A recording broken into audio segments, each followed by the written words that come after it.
Hey guys, it's Chris back again, finally doing my new pickups video. So I was waiting for one last game in the mail and it's just arrived. I'm going to start out with kind of a ranty section about several games. So let's get that out of the way first. So my rant is about kickstarted games, crowdfunded games, and these companies that do, I guess, limited run games or special reserve games, I should say specifically. And let's start off with that first pickup. And this is a game from Special Reserve Games. This is the Metal Wolf Chaos XD Special Reserve Games version. And comes with this little packet, which I'll get into. But I want to just discuss some false advertising on Special Reserve Games site. This game I had bought at GameStop for $30. And then I realized the game on the disc was pretty broken without a patch. I looked on the Metal Wolf Chaos Twitter page, and I think I saw them retweet something about this special reserve version. And people were talking how this version would have the patches, the updates, all on the disc. So I thought, okay, well, I just bought the GameStop version, so I just wasted my money on a version without the patch, less collectible. So I ended up giving my GameStop copy to a friend of mine, Alistair, and I pre-ordered this one from Special Reserve Games. Their product page specifically said that this version would have all the patches and updates on the disc. So I waited 2 months for them to ship this after the GameStop version came out. It came out, it's admittedly very cool packaging. This version has an actual instruction manual, full color instruction manual, I should say. It has this little like collectible card in it, which is very cool. I'll give you a look at that, kind of do like a mini unboxing. So that's cool. We'll get into the rest, but basically this version, the Special Reserve version, advertises having all the updates on the disc. This disc is the 1.0 GameStop version disc. You still have to update it online to fix the intro, the sound, the glitches in general. So yeah, Special Reserve Games, they completely lied about this. I emailed them, asked them what's up.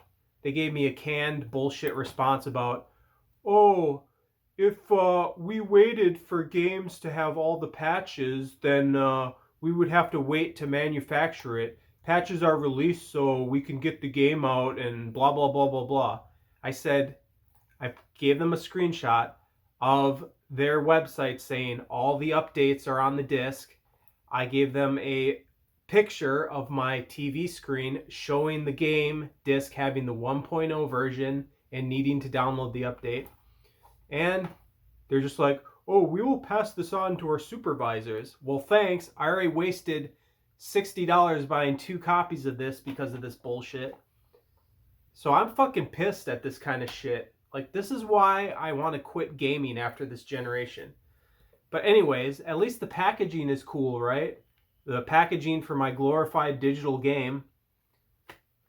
So it's hard to be excited for this awesome manual they give me when they completely lied about the disc having the patches on it. So, Special Reserve Games, don't fucking false advertise in the future.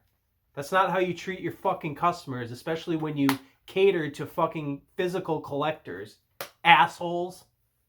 Alright, so, that being said, fucking, just thinking about it pisses me off.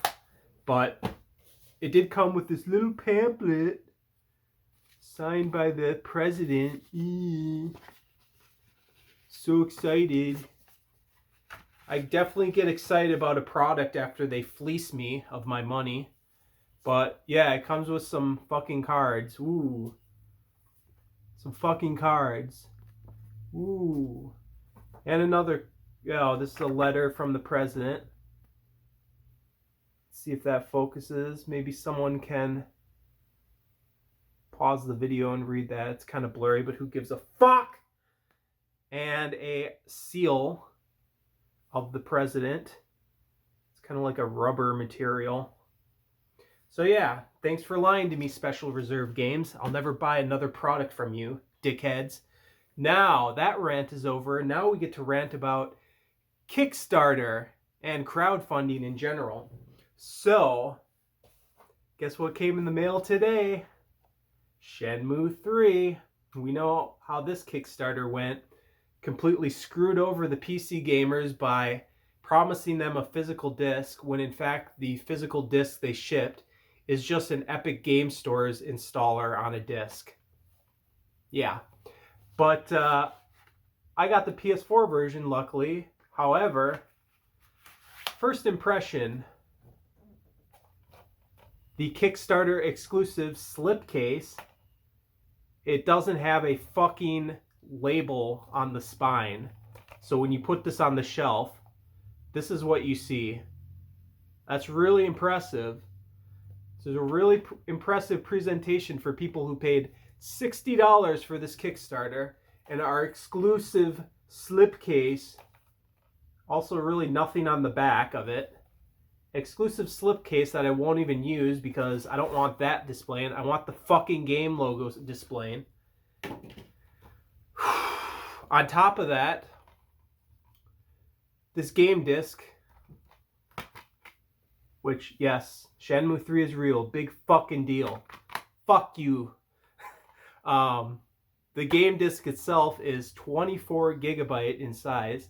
However, as soon as you put the disc in, 14 gigabyte day one update. Collection value, 0. So, gaming is fucking tumbling down, isn't it, boys? Why would I buy a physical fucking copy if I have to download 14 gigabytes of a fucking update, assholes? Shenmue 3 is out, though. I'm going to live stream it right after this. We'll see if the game holds up, at least. Okay, next Kickstarter. Another disappointment, which I've mentioned before, but I did a unboxing of this pretty much, so I don't really have to do that again. But the Bloodstained Ritual of the Night, Alchemist's Treasure, and Dark Grimoire art book. I don't really need to go into this too much. But it's mainly the extras that I was waiting for. I already had the game for a while. But this game also shipped with shitloads of glitches. Still being patched. Still needs updates to fix things. Especially the Nintendo Switch version. So yeah. Another physical collectible that's fucking useless. Okay. Next up. Another limited run game. This is going to be my cynical game pickups video because this whole hobby is fucking tumbling down for me. Corpse Killer, the 25th anniversary edition. Awful version of Corpse Killer. There's so many issues with this, which I highlighted during my live stream of this game. They completely removed any challenge. Whenever you die, you continue right at the same screen you left off of.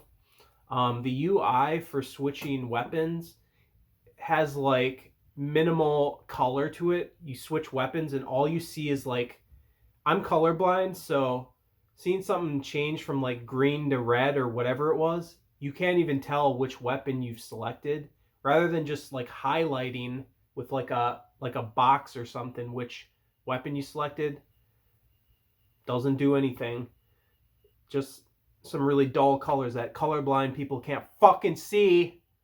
The video quality itself looks good, but they changed the game balance. It's weird. Like, you don't even like manually save your game anymore, and there's no point anyways because the game's so easy. If you die, you start right where you left off with full health. So yeah, these full motion video game re-releases, they've been nothing but problems that I've noticed.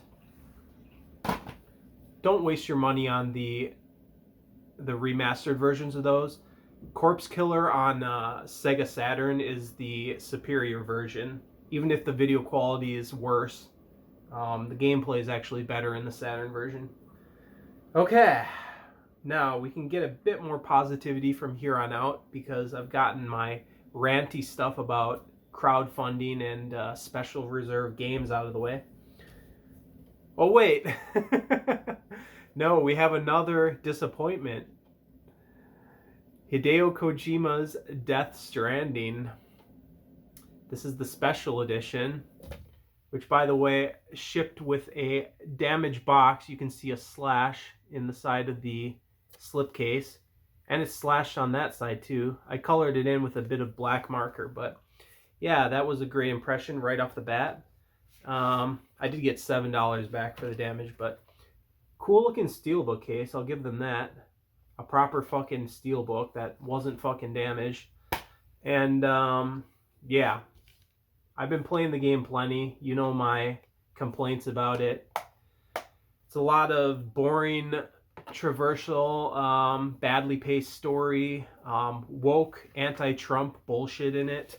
So yeah, I'm done with you, Kojima. I'm the biggest Metal Gear Solid fan one can be. Maybe there's bigger ones, but for an average person, I'm pretty big Metal Gear Solid fan and Kojima fan in general. I mean, I have Snatcher right there. I have Metal Gear 1 on MSX. You know, Kojima, you're going woke and you're going to go broke for that. Okay. Now, can we get positive about gaming again? Can we get positive? Listen, guys, I can't be fake and show off these pickups and be like, yeah, I'm so hyped. I love consuming product. Can't wait for next product. Soy boy grimace. No, I can't do it. I'm not going to be a fucking shill. But anyways, speaking of shill, this is actually a good game. This is Judgment. It's a side story in the Yakuza franchise. I did a live stream of this. I'm very pleased with it. It's a very good game. Awesome graphics, fun gameplay, cool atmosphere, art design, all that. One of the few good developers still left, although they are getting a bit woke. The Yakuza 3 port is missing the transsexual mini game because they didn't want to offend anyone, but this is a good game. I'll give them that. Next up, we got my Eurojank simulator. Very good idea for Kingdom Come Deliverance. This is the Royal Edition with all the DLC. This game was a very good idea, badly executed. So many good ideas, so much Eurojank though. So many bad gameplay decisions, terrible combat, good atmosphere, good dialogue, decent graphics, but the combat is bad. The objective markers, the general signposting of what you're supposed to do in the quests, pretty bad. Glitches, but not the worst, but this could be a lot better. Okay. Next up, we got a lot of Nintendo Switch stuff that I picked up. So we'll start here. Good game. Hey, Platinum Games, Astral Chain, still releasing good games.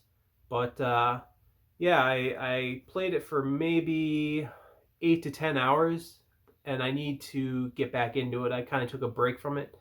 But yeah, it's very cool. It's, you know, Platinum Games action, a little bit of RPG, detective work, stuff like that. So it's interesting. Very cool art style. I like this game. Good music too.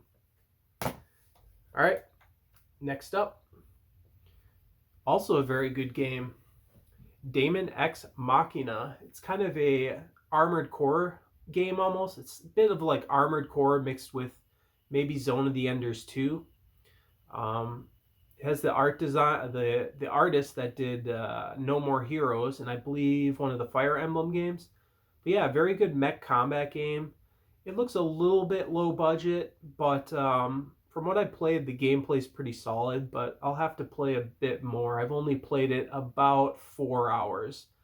But yes, I wanted to get this on day one, but I waited a bit. But yeah, it's worth it. It's a good game. Good mech combat game. Cool art style. All right, one that I'm really happy for. Dragon Quest 1 through 3 collection. This is the physical version that's exclusive to Asia. And yeah, all 3 games are on the cart. I don't think the cart is in here though, no. But yeah, I had to get this on Play Asia. And yeah, it's decent for the most part. It is the mobile phone version of Dragon Quest 1 through 3. And the main complaints with people is the art style, which is understandable. It's very like cell phone, mobile phone like, very smoothed out looking sprites.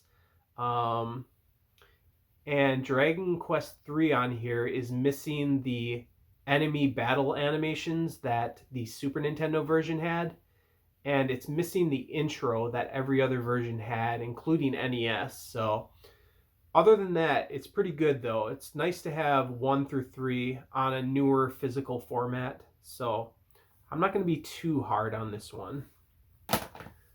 Okay, next up, this is actually really good.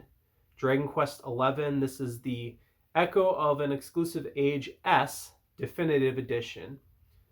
Only unfortunate thing, even though this is a great game, it's exclusive to Nintendo Switch for now. Hopefully it comes to PS4. It's a great game. It's a great version. It's fun to play portable. But the only downside is you're forced to deal with having worse graphics than PS4 simply for exclusivity. There's no reason this shouldn't be on PS4 because honestly, I probably would have bought both, but I would like to have this version on the PS4 or PC so we can have the better graphics, because there are pretty notable differences in graphics, but it still looks quite nice for the Switch and everything. I really like the 2D mode as well. You can switch to a 2D old school Dragon Quest style, which looks great to me. But yeah, it's a good version, but I don't like this exclusive stuff where you're forced to play an upgraded version of a game on worse quality hardware. That's just not fair it's not fair to people who don't have a Switch, and it's not fair to people who want to play this in the PS4 graphical quality. So yeah, still a good game though. All right, another limited run games. Not too many issues with this though. This is Double Switch. Another full motion video game. It's similar to Night Trap, where you watch videos of different rooms and try to trap criminals. The PS4 version, I believe, I do have the PS4 version, and I believe it's mostly good. It just had a couple little quirks to it, but this is decent. I do have the Saturn version as well, but yeah, not too bad. I'm not too sure why I bought this. It's not really the best game to play on a portable, but I figured it'd be cool to have all these full motion video games on an actual like handheld and a physical cartridge. It even has this little like instruction manual, which is in color. So yeah, it's okay release. I don't like Double Switch that much. It's quirky and funny, but the gameplay is not that engaging to me. All right, another game I live streamed. Pretty good release. Legend of Zelda: Link's Awakening. This is the remake. It's kind of a 1-to-1 remake though. It's basically better graphics, few quality of life and control improvements, and that's pretty much it. It's the exact same game as the Game Boy Color version, just better graphics. It's got maybe a few little differences, like there's a dungeon maker that's pretty simple, not that in-depth. But yeah, overall, you're going to get the exact same game as Game Boy Color, just better graphics. But, you know, it's not too bad. It does have some slowdown issues, but it's not too intrusive. So not terrible. It's hard for me to find games that are not pissing me off these days. Thinking of changing my name to Krist, the 30-year-old cynical boomer gamer or something, but that's kind of a mouthful. Anyways, there's some good news. Luigi's Mansion 3 is quite awesome. Very cool art style, cool physics with the environment using the ghost vacuum. Lots of interaction with the environments, cool animations, kind of easy gameplay, but it's a Nintendo game. You kind of expect it to be a bit easy, but yeah, very cool game. I'm quite enjoying it. Got pretty hooked. I played for about 2 hours straight, which is tough to do unless I force myself to play for several hours of a game, but this hooked me right away. Luigi's Mansion 3, very, very good. All right, one more Switch game I picked up, and I wasn't sure if I was going to get this, but the idea of having The Witcher 3 on a portable console was too much to pass up. It comes in this like nice little packaging, I suppose. Has a nice outer box and a couple contents inside. You got the game itself, a standard Switch case. Nothing too special on the inside. But CD Projekt Red does do these nice little inserts usually. It's got the typical what they do. They give you like a thank you message, which you could possibly pause the video if you want to read that. And then, and it CD Projekt Red on the other side. Got a sticker set. I would never use these stickers because I'd want to leave them collectible. And then a Witcher 3 Compendium, which I believe the PS4 version had as well. I'm not sure if it's the exact same one. We'll just show a little bit of it. Looks like it's black and white, unfortunately, but I'll have to check and see if the PS4 version has the same compendium. And then it comes with, as well, a paper map. So I'm not going to open that up. That's not a big deal.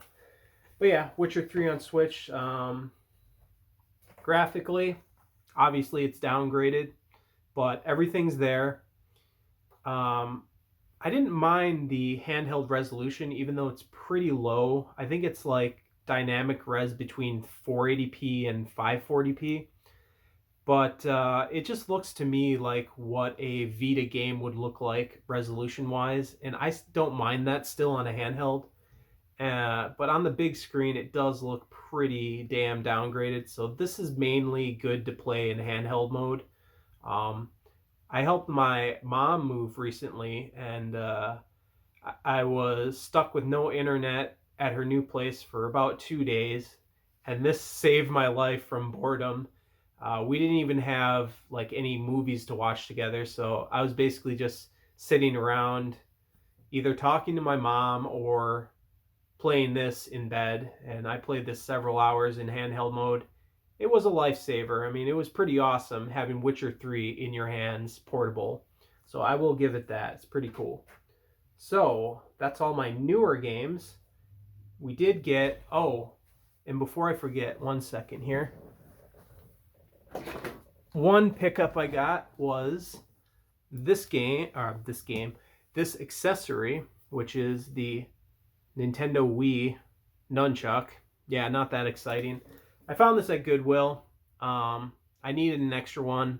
I had found like 2 extra Wiimotes at Goodwill, but I only have 1 nunchuck, so it's cool to have 2 nunchucks in case for 2-player action, which never happens. But yeah, it was like $3 or $4. Okay, and then I got some older games. First one, I'll go the newer one. Game I never thought I'd pick up. Disney's Epic Mickey. Now this was actually developed by Warren Spector, the guy who made Deus Ex 1 and 2. It's basically a third-person Mickey action-adventure game. You do a lot of, I believe, painting the world type of gameplay, maybe like Okami or something. But yeah, it's cool what I played, and I watched a couple of reviews. I think I got this for like $4, and yeah, it's complete. Pretty good condition, I believe. Oh yeah, the disc is perfect. So yeah, pretty interesting game to try. Heard it's a bit overrated, but it looks cool enough for $4. All right, last game in my pickups, and this is an older game, well, the oldest one yet. Tony Hawk's Pro Skater 3. Yeah, nothing too special. Another $4 or $5 pickup. I believe the Goodwill charge is usually like $4 for PS2 generation games. But yeah, I have Tony Hawk 1 and 2 on PS1, and now I have 3, and I also have 4 on PS2. And then I have Tony Hawk's Project 8 on, I believe, Xbox 360. So I'm still trying to get all the Tony Hawk games. I need Tony Hawk Underground, I believe it's called. Yeah, Tony Hawk Underground 1 and 2. I think American Wasteland, the one that came out after Project A, I think it was Project 8. I forget what that one was called. But yeah, I need those ones. I'd like to get the Xbox original Tony Hawk 2X. It's basically like a greatest hits version of Tony Hawk 2 with all the extra features. And I think it's only on Xbox original. So yeah, I would like to get 3, 4, and the Underground games on Xbox original because they're a little bit better than the PS2 versions because you can use custom soundtrack and slightly better graphics and performance. So, yes, that is it for my pickups. I know I'm very cynical now, but that's just what the nature of this industry has turned me into. Very jaded because of how much these companies rip us off. So, after this generation, I don't know if I'm still going to be involved with this hobby. So you guys better enjoy these pickup videos while they last. Although I'm sure I'll still buy retro games in the future. But yeah, as far as new games, these companies are really burning their bridges with me. So, all right. So let me get off of here and I'll upload this video and then we will live stream Shenmue 3 tonight and we will see how much further gaming can tumble down. See you later, everyone. Peace out.